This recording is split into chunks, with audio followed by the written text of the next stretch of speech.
Earnhardt's number 3. Head on into the wall at 190 miles an hour. He almost got upside down. That car got very high off the ground. And they're going to cut him out of the car. And Earnhardt is on his feet. Dale Earnhardt attempting to walk to the ambulance. Never, never doubt that cliche about Dale Earnhardt. One tough customer gives the thumbs up as he walks away from one of the worst incidents in his racing career. 1996 saw Dale Earnhardt Sr. have one of the most vicious crashes of his career. Thankfully, after this horrific accident, Dale Earnhardt Sr. was able to walk away under his own power. He even returned the following week to continue racing. Dale Sr. was one of the toughest drivers in the garage area. This has to be one of the worst ways to create payback to somebody. Joey Logano was racing hard with Denny Hamlin for the win and decided to pay him back from a previous race at Bristol. Joey Logano would then send Hamlin hard into the inside wall, and when Hamlin hit the wall, his back broke. Denny Hamlin was having to sit out for multiple weeks following this race because of a broken back. Watch out for the third place car, Kyle Busch. He's looking. Hamlin edges ahead. They touch. They touch, and here comes Kyle. Hamlin, Logano on the wall. Hamlin spins down the racetrack, and Kyle Busch wins in California. I thought they'd be nice. Ooh, I mean, the whole car just came up off the ground. And I don't see any safer barrier in that area right there. I don't either, Larry. But Darrell, I am a little concerned for Denny because that was an incredibly hard hit. We saw this on pit road early. Casey Kane hits the inside wall and knocks it down. Saw some guys' helmets that were sitting up there. So a problem with Casey Kane's car. Goes on to pit road and the caution's out. You can see Casey's all by himself, gets loose. Same thing we saw with Jeb Burton the other day, almost in the same tread marks. Can't get the car all the way spun out. Now I'll be honest with you, he's long for the ride, trying to keep from hitting the inside wall. But Pocono is one of the most unique races in the NASCAR Cup Series, but even it has some of the scariest crashes, just like during the 2015 Pocono race. Just like when Casey Kane slid into pit road and ended up hitting the pit road wall with a whole bunch of crew members standing right behind it. Thankfully, these walls are sturdy enough to withstand a stock car flying at that sort of speed. Casey Kane had one of the most vicious accidents at Pocono and pit road, but thankfully nobody was hurt. Not at all. Ryan Newman off turn 4 for the final time. Blaney to the outside, to the inside. Here comes Hamlin up the outside. Wow. Crash into the wall, into the air. Goes Newman. Upside down. In a shower of sparks on his roof, Ryan Newman comes across the line, 4th. And comes to rest. Scoring unofficial between Hamlin and Blaney as far as who crossed the finish line first. Blaney tried the top side, tried to get low. Ryan Newman goes around and the car goes to its roof, and here's the onrushing Corey LaJoie picking it up and over.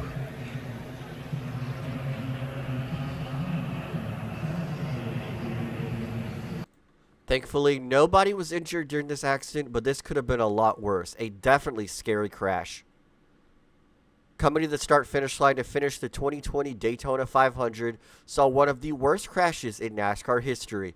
Ryan Newman got turned off the front nose of Ryan Blaney, went into the wall, flipped over, and then got hit in the driver window by Corey LaJoie, sending him barrel rolling into the air.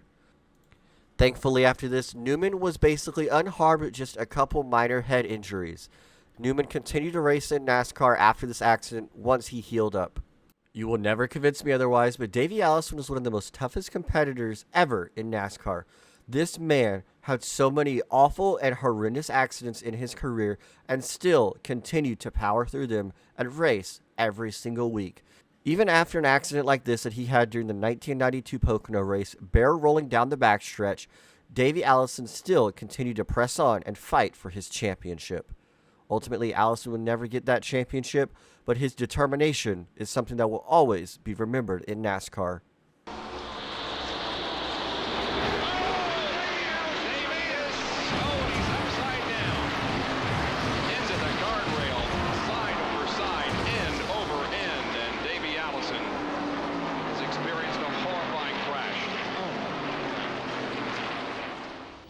take these glasses off, it kind of reminds you of Beetlejuice.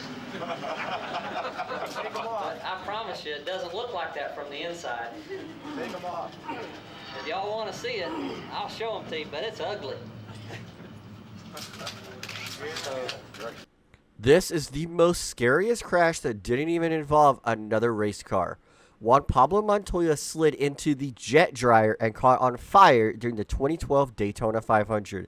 If this isn't one of the most iconic, scariest crashes in NASCAR, I don't know what is.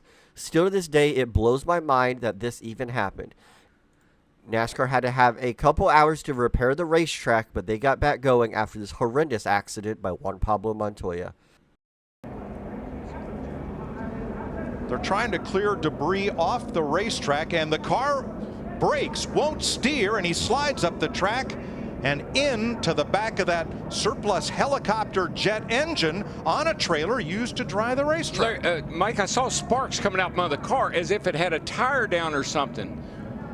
What an incredible turn of events. I've never in my life. Oh my gosh.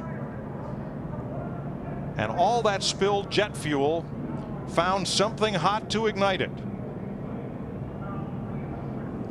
Safety workers quickly on the scene. And this is a bizarre twist to this Daytona 500. Down in turn number 3.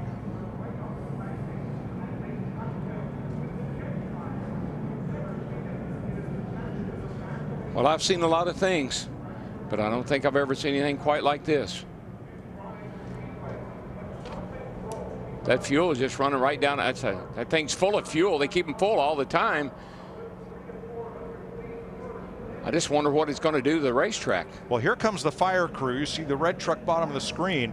They've got to get that out because that fire could damage the racing surface. That's what I was thinking. I mean, you got fuel, it's on fire. It could eat that asphalt right up. It is commonplace for track safety, rescue, track. High in turn 4 loose. Just about has his truck saved, and along comes Terrio. Look at that right front tire. Yeah, really nothing Austin can do. And at all. And Tyler Reddick, he was just fighting to regain control of his truck. I don't know. We didn't see if anything maybe clipped. Jordan Anderson has this awful crash at Talladega and then gets out of his truck as it's still moving and on fire as it hits the wall. This was one of the most scariest things I've witnessed in the NASCAR Truck Series by far. Thankfully, Jordan Anderson did not get out of his truck any sooner, or he could have been very harmed when the truck went into the wall.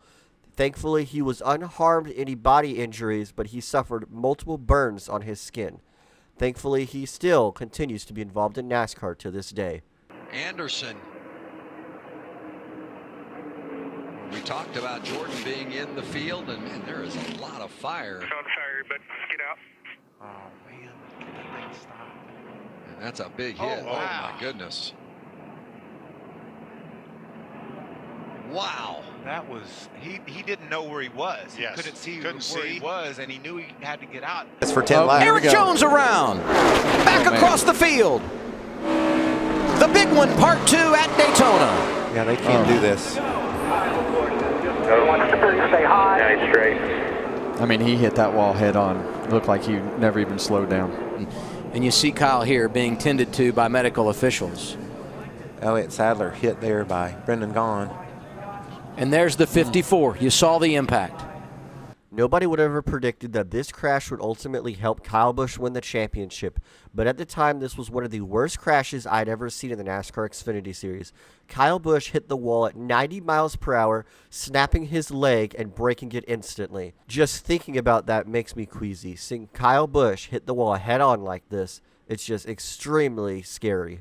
Trouble, big crash. Danica Patrick and Joey Logano and Eric Almirola. Holy smoly. Heavy damage there on Danica. Joey Logano's car is not going to make it back to the garage. Neither is Eric Almirola. The window net down on both of those cars. Signal to the safety crews the driver is okay. Now, Patrick and Logano were 11th and 12th. Almirola was back in 23rd. Patrick went for a wild ride and then got, bam, pounded again by Pablo Montoya and Bobby Labonte were racing right in front of him in turn 4. Yeah, and this Mark had caught these cars. You can see Bobby Labonte looks like just loses it, gets loose with that car right up behind him there. But Mark had been there for a while, and you can see Mark spinning now. Not much you can do except hold on and lock the brakes as a driver at this point in time. And right there. Oh. Yeah, I was lucky the crew members weren't injured there as well. I'm telling you, that was just a crazy accident. Mark's trying to keep it off the wall right here and keep it a little damaged as he possibly can, but just can't get it back out. Wow, you can see all the oil go out from under instantly it ruptured that oil tank. That could have been a big problem if it had caught fire immediately. Man. Safety crews were right on the spot, though. Ed Martin had caught this 47 and 42 and been behind them for about 10 laps, but couldn't get around them because the 47 and 42 had a little fresher tires, but you can see the fire underneath, but the fire crew was right there on top of things.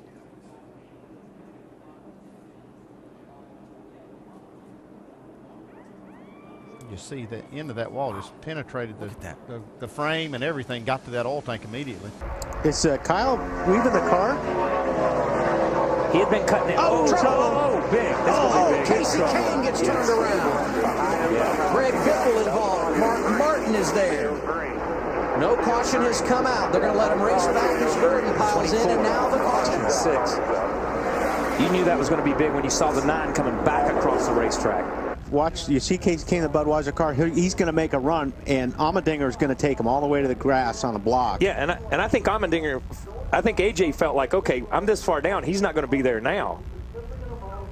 And I mean, right in front of Mark Martin and Biffle. Who's that? Is that Truex in there? Pocono Raceway definitely has a lot of scary crashes, and there are a lot of them on this list. But continuing off that, during the 2010 Pocono race, it saw Casey Kane almost fly over the backstretch wall into the trees. This was something at the time I could not believe witnessing. A massive crash ensued behind them as Casey Kane was blocked to the grass and spun across the racetrack as the back of his race car went on top of the wall. Something that will probably never ever happen in any NASCAR race unless it's the pit road inside wall. Got to the wall. 3-4 cars around. One on its roof.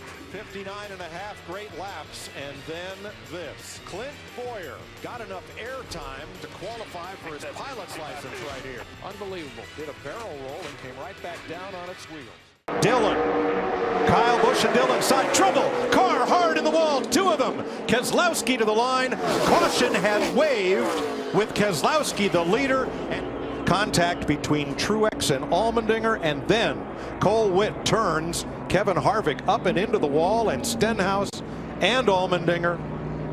Witt slides along and crashes with Truex. Caution is coming to the line to finish the 2016 Talladega race saw one of the most scariest crashes for Kevin Harvick in his career.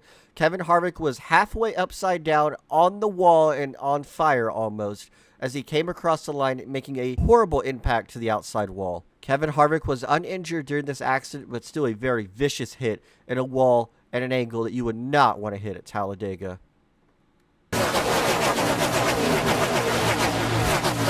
Oh, trouble! Steve Park is off into the infield. Another car ball over on his lid. It's Parkindale Jr. Terrible crash.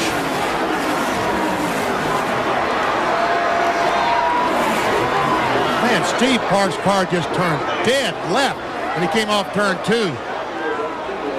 Junior's running to see his teammate and see if he's okay. And getting off into that wet grass wasn't going to do anything to slow those cars down. Caution is out. Mickey Rudd will lead the field back to the yellow.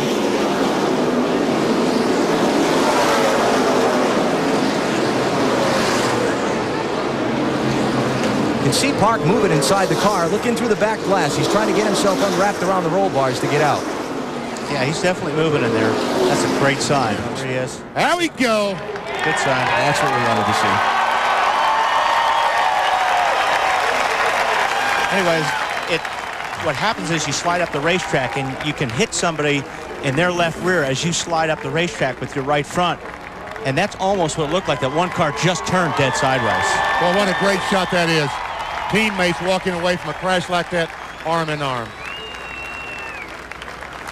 Wally, you said just seconds before that they got through turn 1, but they had to get through turns 2 and 3. Didn't think they'd have problems on the straightaway, though. Well, but like I said, you come out of turn 1, and if you slide up the racetrack, especially as green as it is, you never.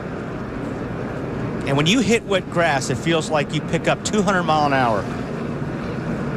But you can see how that barrier gave way when Absolutely. that car got into it. That barrier absorbed a lot of energy, and I'll tell you what.